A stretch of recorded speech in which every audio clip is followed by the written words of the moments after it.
I sure could use a medical expert.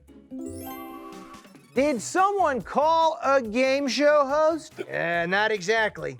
Mr. Quizzer, you know a lot about stuff. You must know a cure for hiccups. Of course I do, built from MeTV.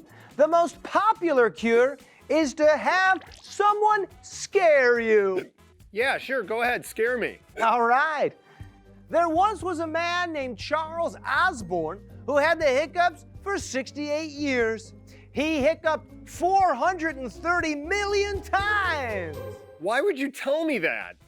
Well, I thought it might scare you. Come on, try something else, please. Okay, well, I do know what scares the beeswax out of old Mr. Quizzer.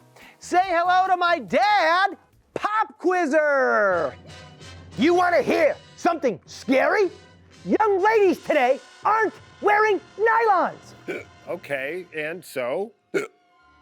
People are wearing hoodies to the office. Nobody accepts chicks anymore. Millennials are killing the napkin industry. Not the napkin industry. No, I still got him. I think we better find a better cure.